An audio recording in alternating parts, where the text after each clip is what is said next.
What's up, goodies? Welcome back to your girl channel and to my kitchen, how to cook. And today we are here with this delicious sweet garlic chicken bites in the kitchen, fast, easy and simple.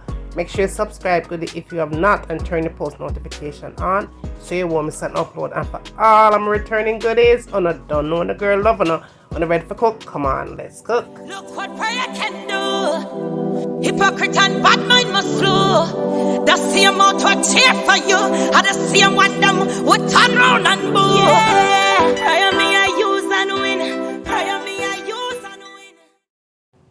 Okay, goodies, let's cook. Now we have our chicken breast here, and this is skinless chicken breast. We're going to remove the skin from the chicken.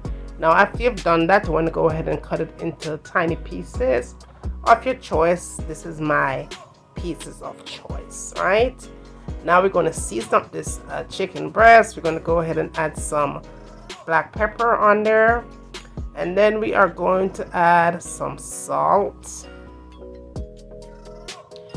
Then we're going to add some onion powder to it, and in fact we're going to add our garlic powder. After the onion and garlic powder, I did go in with some Maggi seasoning. You could substitute that out for whatever it is that you like. And I did add some Ocherous seasoning. This is rather all-purpose seasoning. Then I added some chili powder. To the chili powder, I added some paprika. Then I added some all-purpose flour here, and you can definitely add cornstarches if that's what you have, but I decided to go with the flour here for this recipe. Now all I did here was go ahead and just combine all of this together. Now the only thing you want to do is make sure that you have enough flour or cornstarch. If cornstarch is what you're using, just be sure that you have the flour coated over every piece of the chicken. You don't want to put too much of the flour though, because you're not making deep fried chicken here. You just want to be sure that your chicken is covered. I did go back and add just a little bit more, but not to worry. I am going to list everything that I did use for this recipe down in the description, so go ahead and check upon that. It's right there. Now thank you for all the new subscribers, all my new goodies. I do see y'all. I do watch my little thing, and I do see that I have a lot of new people here, so thank you guys subscribing to the channel. Now moving forward, I have some oil in my pot here, and I did have about 4 tablespoons of unsalted butter and about 2 tablespoons of chopped garlic.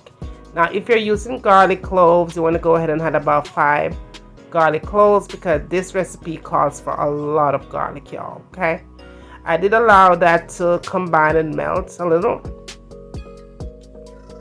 and then I went in and tossed my chicken pieces into the fry, and I'm going to allow this to cook and get its color caramelized, but you don't want to overcook it. You definitely want to overcook it, because you don't want it to become dry and trashy on the inside. You want it to be nice and moist on the inside, but has color on the outside. So I did allow it to just fry up on that side for maybe about 6-7 minutes on medium heat, y'all. All right, you don't want to go ahead and have this thing on high heat, because it's going to cook too fast. It's going to be raw on the inside and burnt on the outside. So what I'm doing here, I'm just going ahead and just kind of toss it around a little bit here, just to be sure that it doesn't stick or it does not burn. And again, you want to make sure that your fire here is at a medium heat. We're just looking for color here, and of course we want to make sure that our chicken bites are cooked through and through.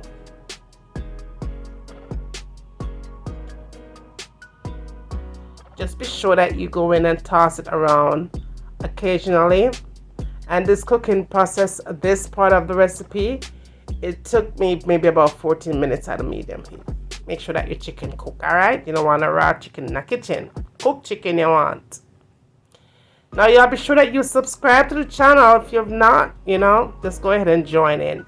Now what I did here after the chicken was cooked, I have some celery seeds here, and I did go in and just pour about a tablespoon of that on it. It's going to give it a nice little flavor, and it does something to the outer part of the chicken when it's already fried. Okay, Now, if you don't have that, you could just skip this part of the recipe, but it is great on the chicken. It gives it a nice flavor and it gives it a nice little texture on the outside. That is all done after about 14 minutes. I did have a little bit of vinegar, I think I did, yeah. But you can also skip the vinegar. Take it out of the pot and set it aside. In that same pot that you used to fry those bites, you want to go in and wake up the flavor just by adding another 4 tablespoons of unsalted butter or salted, if that's what you have. And I did go back in and add about a tablespoon of chopped garlic, and I did add about a teaspoon of ginger powder, a tablespoon of soy sauce, and also some teriyaki sauce. All right, based on how much you're cooking, you want to maybe add more. And I did add some cane sugar here, organic cane sugar. And once again, goodie, I will definitely list everything that I use for the recipe and all the amounts down in the description bar. Now, I did go in and add some vinegar here. Y'all know some me no cook without vinegar. Me no cook not without vinegar, goodie. Trust me. Went in and had some vinegar. I went in and had some black pepper. I topped it up with a little bit of salt as needed, not too much here, because you don't want to add too much salt to the recipe because that soy sauce is very salty.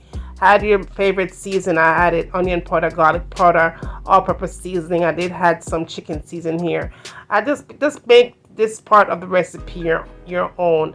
And I did go in and had some sesame seeds here as well. Gave it a nice toss, and my fire here is at a low heat, y'all. Please do not put this at a high heat because you don't want it to burn at all. It will be bitter if it's burnt, okay? So this is at a low heat. Then I went in and tossed the chicken in. As you could see those celery seeds on the chicken bites. That is what you want it to have looking like. But again, like I said, if you don't have that celery seeds, you could skip this part of the recipe, but it does really do something nice to the recipe. But of course you can't skip it. It's going to be just as delicious with or without. Now all I'm doing here is just making sure that that sauce is well distributed all through my chicken bites. I don't want to skip anything.